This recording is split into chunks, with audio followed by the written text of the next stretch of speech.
Hello, I'm Slim Pickens from the band Gay Paris. I play the bass guitar, the most sexiest of all instruments. And to my left of me, and your stage right. And I'm James Grimm. I'm the singer and possibly the second best band in Australia. Luke Monk's the bearded wild man at the front. I'm pretty sure we're in love. My name is W.H. Monks. I am a singer and definitely in the best band in Australia. Gay Paris. This is for 1, 2, 3, 4, the SLOG! Simple splash. Well, first I tip my hat to you. Love me, then you die. Dressed to the nines on railroads. Did we get any strange fallback from the name Gay Paris? Because it obviously does have gay in it. And a city. What kind of fallback do we get from that? Gay men from Paris and also other parts unknown, possibly, post things like, I am French Indonesian man, look for gentle lover, tops or bottoms. Bring me the wine. The reality of being Gay Paris is we practice like 2 times a week. It might be like a couple of rehearsals at Zen a couple of times a week. Then we've got shit set up in Nicole's garage for silent rehearsals. You know, it's an all-encompassing thing thrown on top of a day job that you have to keep. And also a lot of this. Well, how dare you? And then I don't speak to anyone for at least 2 minutes.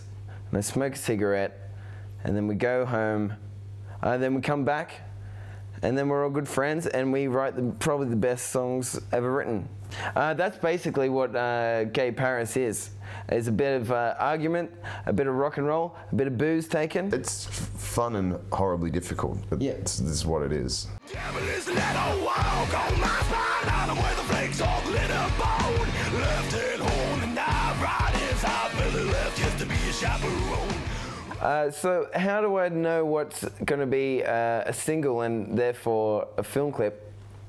I think that we originally had the concern that we can't have a single that goes for more than 3 minutes. And then Fox Queen we did first because that was the obviously accessible chorus, I think. Yeah. And then I think you realise by now, being the film clip veterans that we are, when we got to Blacktooth, it didn't matter that it would be accessible anymore. Yeah. It just had to be representative of how radical everything is. So you write 2 songs for dummies that can have their 3 minutes, 3.5 minutes. Then you write an epic. Then you do an epic film clip. Would you say that's right? It's what happened. I wouldn't say that it's how I'd approach things again. Shouted at the gods, oh man, now please don't tear her skirts. Strong as a ship in a bottle of black. Boy, I got a thirst. When I approached Russell asking if he wanted to work on this with us, I actually approached them. I didn't know at the time that they had a couple already in the works. I had this dream about this brothel full of clowns, and you remember when I told you about this? Oh man, that's great. So then we changed the idea to a dream I had a couple of years ago, which was like a brothel full of clowns. So when I said, look, this is how I actually want to run this, and I storyboarded it for him, and he just went, this is actually really cool. But I remember I said I'd actually like to make something to this because it would let me explore, from my end, it would let me explore some kind of stuff which I couldn't do with some other actors I work with. I got a tool for everything and a hell of a job for you. Rush following souls. Blacktooth.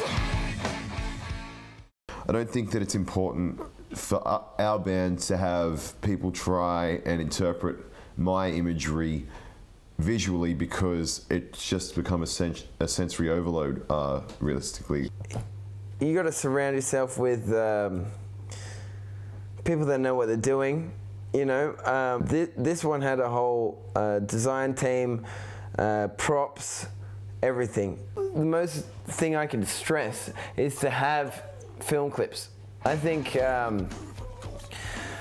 we did 3 for this album, and the first one we did, we got 500 hits, and the second one we did, we got whatever, you know, 1,000 hits in the first week, and the third one we got was Probably $1 billion, I don't know. A lot. Just it builds your audience because people want to see video. People are used to having everything handed to them now, so they want the visual as well.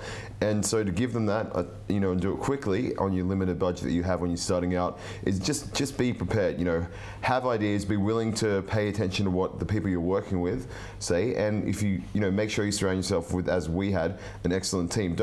Probably don't just get people who are just in like their first year of film school or whatever, and I'm sorry, little dudes, that's cool, but if you're really trying to do something that is rad, you need to work with people who've got some shit up their sleeve. You know, they know the tricks, because if you want to be a band that shows that you got tricks, you got to have the people on the other side of things showing that they've got theirs.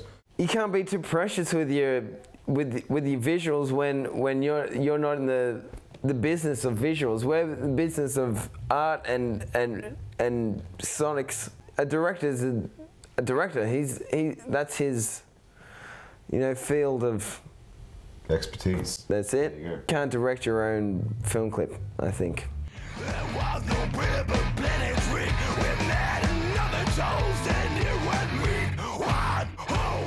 It's actually quite annoying and shit to do.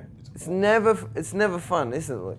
More so than anything in being in a band, I find the filming of a film clip to be restrictive and awkward because you don't get to let loose. The end result is pretty good, but it's a lot of waiting around and a lot of you know, makeup and a lot of stupid shit that you don't think about when you're being in a rock and roll band, and sometimes you have to lap it up so you can be on YouTube and get 20,000 hits, and then go to the arias and then piss on Natalie Bathing-Sweet.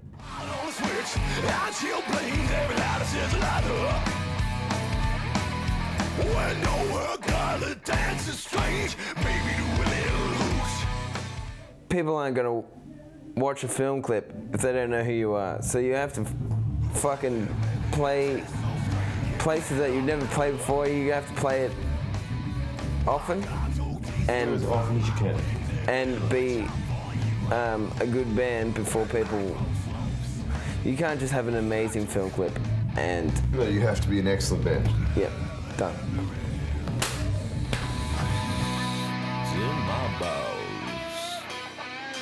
Devil is let a walk on my spine. I'm where the flakes all lit up.